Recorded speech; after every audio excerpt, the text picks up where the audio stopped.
Now, severe weather summer threats. All week long, we're helping you prepare for potential summer threats. Even though it's been a dry start to summer, thunderstorms and downpours can pop up quickly. And in the case that flash flooding occurs, it's important to make sure that you and your home are prepared. And homeowners insurance is not enough.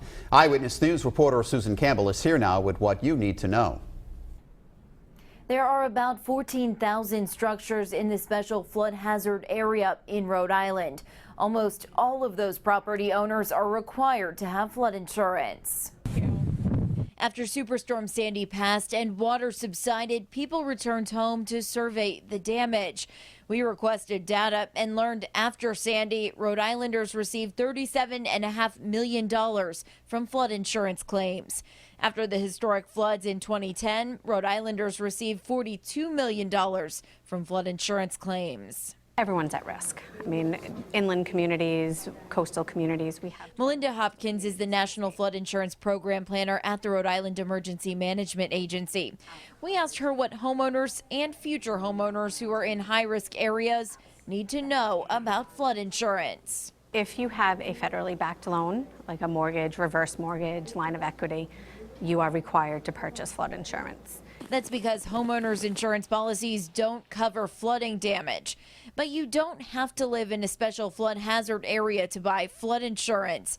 In fact, according to FEMA, more than 20% of all National Flood Insurance Program claims were filed by people outside of high-risk flood areas. More people should have it. The average premium in Rhode Island is about $1,300. It's worth that little bit of money to protect your home.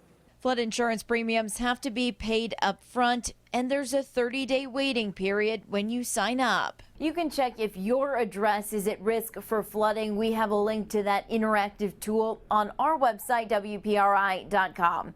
I'm Susan Campbell, Eyewitness News. And we're bringing you in-depth coverage of severe weather summer threats all this week. Our weather center is equipped with some of the most advanced radar technology available. Now, coming up tomorrow on Eyewitness News this morning, we'll show you some of the tools that we're armed with that help keep you prepared. Now, here's Chief Meteorologist Tony Petrarca with your live Pinpoint Doppler 12 Futurecast. And speaking of that advanced radar technology, we'll take a look at live Pinpoint Doppler 12 radar right now. It's actually fairly quiet, but boy, when storms are coming through, severe thunderstorms, it works in so many tremendous ways, and meteorologist Michelle Muscatello showing us that tomorrow for severe weather week.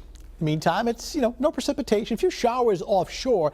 I think later tonight towards daybreak, we got a better chance of an isolated passing shower or thunderstorm. But summertime precipitation, 9 times out of 10 tends to be very random and scattered rather than widespread.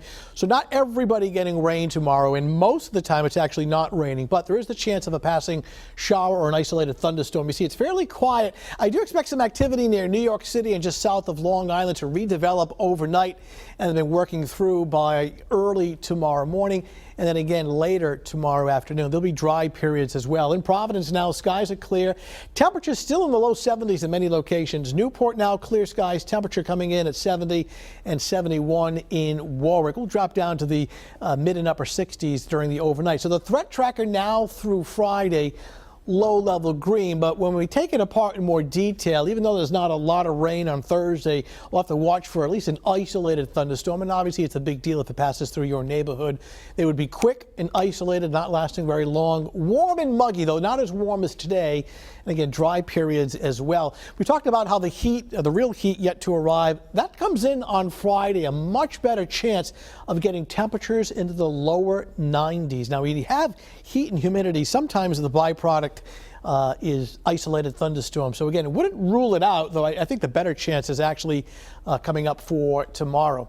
Satellite and radar composite shows storms in upstate New York weakening, and not much going on across New England, but we'll watch for a few to redevelop during the overnight hours. As far as the risk for severe thunderstorms, it's really this area bounded in red. It does not include here in southeastern New England. That's not to say we can't get a non-severe thunderstorm, but the greater risk of severe and even damaging thunderstorms is right in here, the Hudson Valley of New York, western Massachusetts, western Connecticut, the Berkshires. So if you have friends and family that live here, if you're traveling westbound on the Mass Pike tomorrow, late in the day towards the early evening hours. Be mindful of this. Let me show you a futurecast. This narrow line right in here, very impressive, an intense line of thunderstorms by 2, 3, 4 o'clock in the afternoon. It's right across at far western Massachusetts.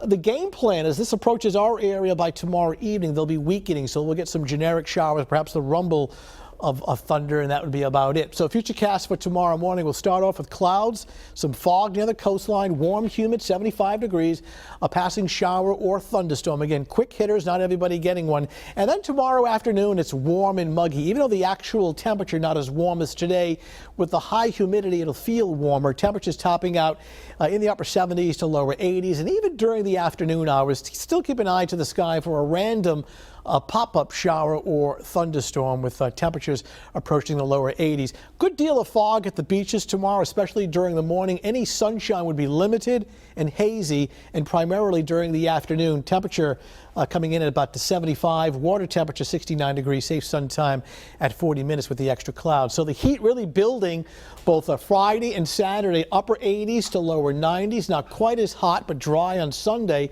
Partly sunny skies and a temperature at 85. More seasonable temperatures next week. Another chance for showers and thunderstorms Monday night into Tuesday. So it's a muggy day tomorrow.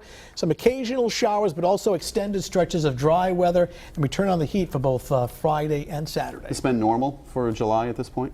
Temperatures running a little above average. As far as rainfall, we're running about 4 to 6 inches below average since January 1st. And even in the short term, we could use some rain. Still nice at the beaches, though. Yeah, it is. All right. Thank you, Tony. An update now on